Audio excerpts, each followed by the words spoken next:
All right, let's drop you right into a specific time and place. Imagine it's New Orleans, right around 1900. Mm-hmm. This city is just an incredible cultural center. You have French, Spanish, Caribbean influences. And, crucially, the powerful musical traditions of African descendants. They're all crashing into each other. Yeah, it creates this vibrant, almost electric environment. And what you have to understand is that this cultural stew, it wasn't just interesting. It was the perfect recipe for a completely new art form. Right. It's this moment where you get the harmonies of European music meeting the rhythm and soul of African tradition. You throw in a little bit of the blues, some ragtime. And boom, you have jazz. It was a way for people to share their stories, their history, their struggles. To really get the rhythmic roots, though, you have to go back to a place called Congo Square. Yes. For generations, this was a place where enslaved people were allowed to gather on Sundays. To play drums, to dance. And that tradition, that rhythmic foundation, it set the pulse for everything that came later. It's where you get these complex polyrhythms, multiple rhythms playing at once. Without that, jazz it doesn't happen. Okay, so we have the place, we have the cultural blend. Let's unpack the key ingredients that musicians actually use to build this sound. First up, ragtime. Ragtime was already huge across the country. It was mainly piano music, known for being super lively. And it brought one critical concept to the table: syncopation. Exactly. Let's nail that definition because it's so important. Not for it. Syncopation is basically playing off the main beat. So if you're tapping your foot 1, 2, 3, 4, the music hits on the and on the unexpected spots. It gives it that ragged, bouncy feel. You can't help but move to it. Composers like Scott Joplin, they perfected it. But here's the key thing. Okay. Ragtime was written down. It was formal creek music. Note for note. But the first jazz players, they weren't always reading music. They were playing by ear. Right. So they'd take a ragtime melody they knew and just start bending it. Adding their own personality. Changing the timing, making it more fluid. And that step from reading notes on a page to playing with feeling, that's a huge leap towards what we call jazz. So ragtime provides the rhythm. What about the power, the sound?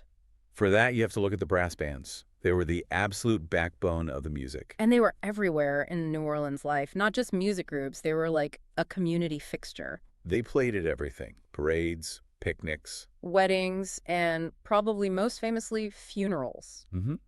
And they established the classic instrument lineup. Trumpets, trombones, tubas, drums. And being in a marching band taught you two really important things. First, how to play together as a tight unit. And second, how to play all out. Yeah. We had to be heard over a whole crowd of people on the street. The jazz funeral is such a perfect example of what this music meant to the culture. It really is. It captures the whole range of human emotion. So, on the way to the cemetery, the band is playing slow, somber music. Really mournful. It's about respecting the loss. But then, after the burial is done, on the march back, the whole thing just flips. It explodes. The tempo shoots up. The tunes are joyful, celebratory. It's not about being sad anymore. It's about celebrating the life that was lived. And that contrast, that ability to hold both sadness and joy, that's the soul of New Orleans. Yeah. And it leads us right to the single most important idea in all of jazz. Improvisation. Improvisation, the engine of the music. Which basically means you're making stuff up as you go along. Sort of. You have a roadmap, a melody, a set of chords, but the path you take to get there, that's invented right there, in the moment. So every single performance is unique. It's never played the same way twice. It's freedom in sound. Yeah. But it takes incredible skill. You have to know your instrument inside and out, and you have to have a great ear to react to what everyone else is playing. Okay, so here's my question. If everyone is making it up at once, why doesn't it just sound like a mess, like noise? That's the magic of it. It's called collective improvisation. And a group effort. Exactly. Think of it like a conversation where everyone is talking at once, but they're all listening so carefully that they're building on each other's ideas, not talking over them. That's what creates that classic thick Dixieland sound. And each instrument has a specific role in that conversation. No. The cornet, or the trumpet, has the lead. It's got that bright, loud tone, so it plays the main melody. Then you've got the clarinet. It's weaving these fast, high-pitched lines all around the melody, like a decoration. Right. And then holding down the bottom, you have the trombone. Doing that slidey thing. That's called tailgating. The player literally uses the slide to smear or glide between notes. It sounds almost like a human voice kind of moaning or shouting. So you have all these parts working together, the melody, the decoration, the foundation. A perfect team. But then one person comes along and completely changes the game. Louis Armstrong. The revolutionary. He comes out of New Orleans, learns the cornet in a home for boys, and just changes everything. He's called the father of jazz for a very specific reason. Before him, it was all about the band, that collective conversation. Mm-hmm. Armstrong basically invented the jazz solo. He did. He stepped out from the band and showed that one person could be the star. He had this stunning ability to play high notes, to create these perfectly beautiful melodies on the spot. And then there was his voice, that gravelly singing voice that everyone recognizes. He turned jazz into a soloist's art form and proved it could be a global phenomenon. His recordings with the Hot 5 and Hot 7 are, they're masterpieces. Okay, so Armstrong makes jazz a star-driven art form. But how does this New Orleans music actually get out into the rest of the world? A big part of the story is a neighborhood called Storyville. This was New Orleans' official nightlife district. Right. Clubs, dance halls. And because of that, there was a constant demand for live music. So for a musician, it meant you could find steady work night after night. And playing every single night like that, that's how you get really, really good. You perfect your craft. You learn what the dancers want. You get creative. It was like an incubator for the music. But the strange twist is that the music really started to spread when Storyville was shut down in 1917. All of those musicians suddenly lost their main source of income. They had to leave New Orleans to find work. And this happens at the exact same time as another huge event in American history. The Great Migration.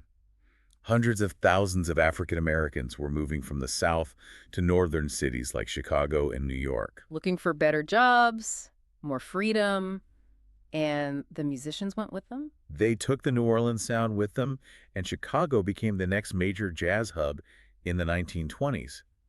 But the music started to change a bit. It had to adapt, right? Bigger cities, bigger venues. Meant you needed bigger bands. The music got a little faster, a little more polished. But at its core, you have to remember, this was dance music. It was party music. The whole point was to get people moving. For sure. The energy from the band connected directly to the energy of the dancers doing the Charleston on the floor. And there's one last piece of the puzzle that made all this spread possible. Technology.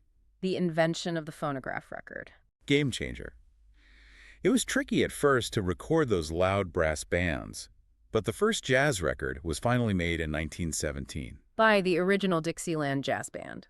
And that record meant that for the first time ever, you didn't have to go to New Orleans to hear jazz. You could be anywhere in the world.